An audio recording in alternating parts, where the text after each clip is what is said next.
Mejora las oportunidades de personas y sociedades, genera riqueza y permite mejorar los ingresos, pero no es un producto milagro, es la educación y a México le hace mucha falta.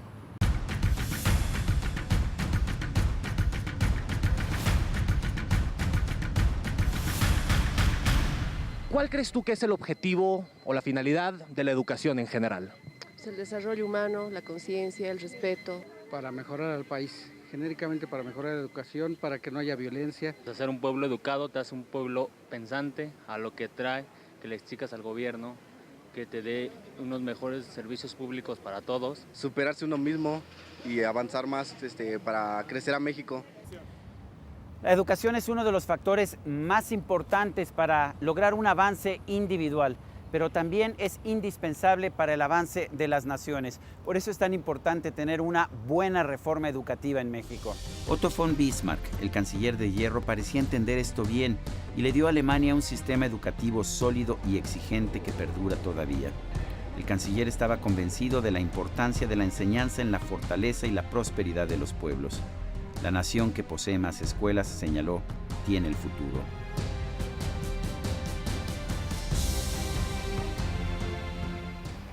Quizá por eso la reforma educativa es la más importante de todas. Fue la primera del Pacto por México y la primera también del presidente Enrique Peña Nieto. Presentaré a la Cámara de Diputados la iniciativa para reformar el artículo 3º constitucional. Urge reformar y modernizar el marco jurídico para una educación de mayor calidad y equidad. Esta reforma constitucional es el primer paso de la gran transformación educativa que México necesita.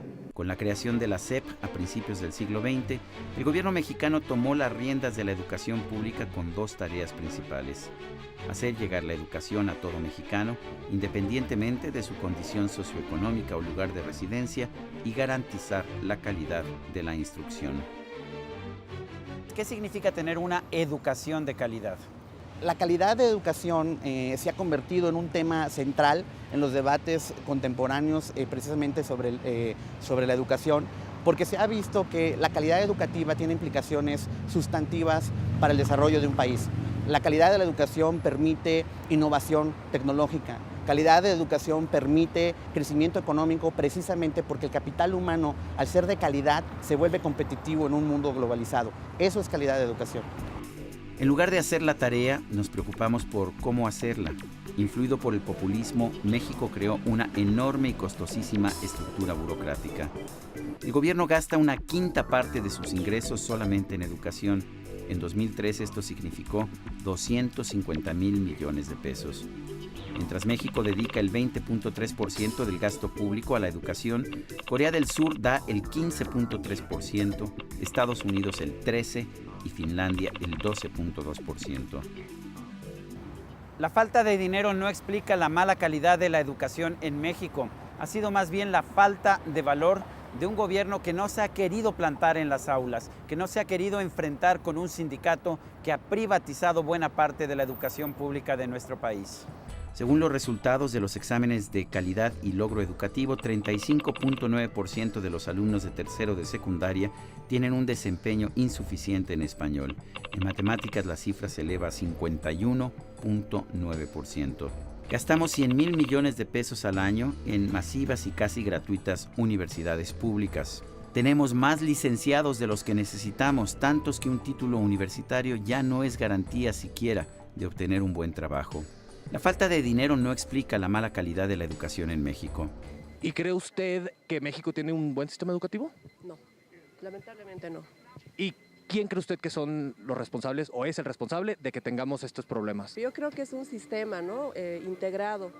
Padres, la misma sociedad, el gobierno, nosotros mismos ya, ¿no? Llegamos a un punto en el que necesitamos autoeducarnos. Es un sistema totalmente deficiente. El Estado como tal, dado que no le conviene tener un pueblo educado, como ya lo manifesté, un pueblo educado exige. Es un sistema muy deficiente en el cual se enseña solo a obedecer órdenes y no se enseña a tener una mente más crítica. Quizá esta mala calidad tenga que ver con el hecho de que al gobierno le han faltado fuerzas para plantarse al frente de las aulas. De esta debilidad se agarraron los sindicatos para privatizar la educación pública de nuestro país. A pesar de que controló durante 60 años la educación pública en México, el Sindicato Nacional de Trabajadores de la Educación ya no se opone a la reforma educativa. Quizás la detención de la maestra Elba Ester Gordillo haya servido de lección. Ahora la gran resistencia procede de la Coordinadora Nacional de Trabajadores de la Educación, que ha estado dispuesta a suspender clases y realizar bloqueos con tal de frenar esta reforma.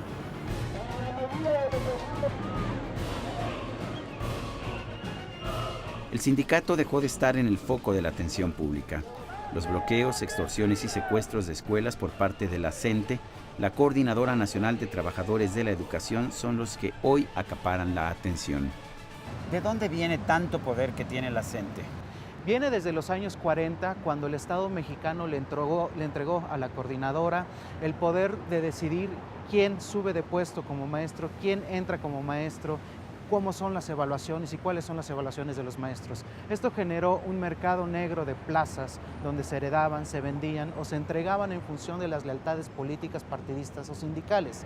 A través de ese control sobre los maestros, las cúpulas sindicales le entregaron al gobierno estabilidad política y votos. Con la reforma educativa actual, ahora será un Instituto Nacional para la Evaluación de la Educación constitucionalmente autónomo quien define las evaluaciones. Será el Estado mexicano quien determina el ingreso, la permanencia, la promoción, los estímulos de los maestros en función de parámetros aprobados por el INE y sobre todo, y lo más importante, será la carrera de los maestros lo que determinará su desempeño, sus evaluaciones, eso es lo que determinará su salario, sus promociones. Entonces, ahora el sindicato pierde este poder que le ha mantenido durante muchos años. No le bastaron las escuelas ni las plazas. La CENTE ha tomado carreteras y ha robado camiones. Se ha apropiado de las calles de la Ciudad de México y del centro histórico de Oaxaca. Poco le importa el daño al comercio y al turismo y a la población en general. En Oaxaca, todos los gobernadores han sido extorsionados por paros y movilizaciones de la CENTE. Desde 1980 ha ocurrido esto y han cedido a las exigencias de la CENTE a cambio de la paz y de un ciclo escolar completo. 210 días, perdido gracias a los paros entre 2006 y 2010. ¿Cuáles son los beneficios de los que gozan los maestros de la CENTE? Bueno, hay de maestros a maestros. Por ejemplo, los 40 integrantes del Comité Ejecutivo Democrático del sindicato entre el 2008 y el 2012 tuvieron ingresos equivalentes a 13,000 maestros de base. Es decir, 13,000 maestros pagaron los salarios de estos 40 integrantes. Entonces, hay unos maestros que tienen privilegios, hay otros que no lo tienen. Y generalmente son los que están cerca de las cúpulas sindicales, quienes permanecen sin importar si faltan, pueden faltar 38 días a clases y aún acumular puntos, pueden no presentarse en el salón de clases y estar de comisionados sindicales y aún así tener su salario intocado, lo mismo que su antigüedad y lo mismo que prestaciones a las cuales no tendría derecho porque no es maestro, porque no está frente a grupo. Sin embargo, estas cúpulas sindicales se las han arreglado para mantener esos privilegios. La CENTE tiene negocio para rato, mientras no haya un gobernante dispuesto a recuperar para el Estado el control de la educación pública. La reforma de Enrique Peña Nieto no es perfecta, pero es un buen comienzo. Busca eliminar los abusos más aberrantes de los maestros sindicalizados. Oponerse a los concursos para plazas, rechazar las evaluaciones y recibir sus sueldos aún y cuando no se presenten a las aulas. ¿Servirá todo el esfuerzo para mejorar la calidad de la educación en México? ¿Es la reforma educativa suficiente para darnos una educación de calidad? Yo creo que la reforma en sí misma es un paso en la dirección correcta, pero no es la panacea tampoco, y hay que dejarlo muy claro.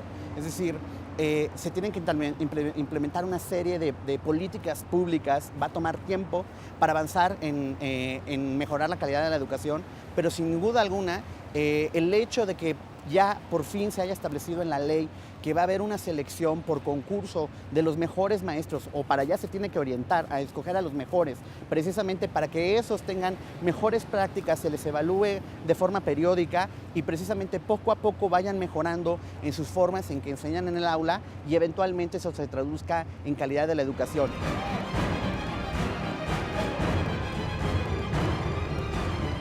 La base de la reforma son las evaluaciones que serán definidas por el Instituto Nacional para la Evaluación de la Educación. Si están bien diseñadas, quizás podamos mejorar poco a poco esta calidad. El poder de las evaluaciones, sin embargo, es limitado. Servirán para ratificar el bajísimo nivel educativo de nuestro país. Reconocer la realidad, sin embargo, no es un mal punto de partida. Además de evaluaciones, ¿qué más necesitamos para construir una educación de calidad? Bueno, las evaluaciones tienen que tener un propósito, no tienen que ser el instrumento per se de la política educativa. Y el propósito tiene que ser, uno, ayudar a detectar cuáles son las fortalezas y las debilidades en el sistema educativo, qué es lo que está haciendo que el maestro no pueda estar desempeñando su trabajo con calidad, para después de eso desarrollar políticas públicas que mejoren la formación de los docentes y su actualización. Entonces, en ese sentido, lo que nos hace falta, lo que nos va a hacer falta, uno va a ser, por ejemplo, modificar cómo formamos a nuestros maestros en las escuelas normales. Claramente tenemos que ver qué estamos haciendo mal en las escuelas normales, fortalecerlas, y en el caso de los maestros que ya están en funciones, realmente cambiar la forma en que los cursos que estamos dándoles para su actualización funcionen y tengan buenos resultados educativos. No hay una regla única en el mundo para asegurar la calidad de la educación. Finlandia tiene un sistema que se basa solo en la confianza en los maestros. Corea del Sur tiene constantes evaluaciones a alumnos y maestros. Los dos sistemas han producido excelentes resultados medidos por las pruebas internacionales PISA. Sin duda, las escuelas públicas deben tener a los mejores maestros posibles. Solo de esta manera los niños de familias pobres podrán mejorar sus ingresos. Si la reforma educativa no permite mejorar la calidad de la educación, México seguirá condenado a la pobreza. ¿Podremos ver mejoras en la calidad de la educación en México en el corto plazo? ¿Tendremos que esperar mucho tiempo? Pues la verdad, deberíamos de ser cautos, va a tomar tiempo, no va a ser de la noche a la mañana, porque todas estas políticas toman tiempo. Toma tiempo en medir cuáles van a ser los instrumentos para evaluar a los maestros, probarlos técnicamente. Va a haber un reto económico sustantivo, porque implementar la reforma para poder formar a los que van a ser los formadores de maestros a su vez, el poder establecer cuáles van a ser los instrumentos adecuados para la evaluación de los docentes, el ver cómo implementar la reforma de las escuelas normales de las que hablé, el ver cómo vamos a mejorar la infraestructura educativa, etcétera. Todo eso va a tomar tiempo, dinero, y va a ser políticamente también desafiante. En el pasado, lamentablemente, cada vez que se ha tratado de establecer una reforma, por ejemplo, en las escuelas normales, ha habido manifestaciones como las que hemos observado aquí en la Ciudad de México, pues las hemos observado en Michoacán, en Guerrero y demás, y se bloquean cambios que se tratan de hacer a los currículums en las escuelas normales. Va a tomar tiempo, va a requerir un esfuerzo técnico, político y financiero importante, tanto de las autoridades federales como también de las autoridades en los estados. El tiempo está corriendo. Cada año se gradúan 2 millones de alumnos de educación básica, muchos de ellos sin tener las habilidades esenciales para ser productivos. La educación no es una condición suficiente para lograr la prosperidad de una nación. Se necesitan muchas otras cosas para hacerlo, pero sí es una condición necesaria. Esto quiere decir que sin educación no hay prosperidad. Esto lo entendió muy bien Otto von Bismarck en el siglo XIX cuando construyó la prosperidad de Alemania. Pero nosotros en México, por nuestro sistema educativo tan malo, todavía tenemos que aprenderlo. Soy Sergio Sarmiento y esto es 13 en Libertad.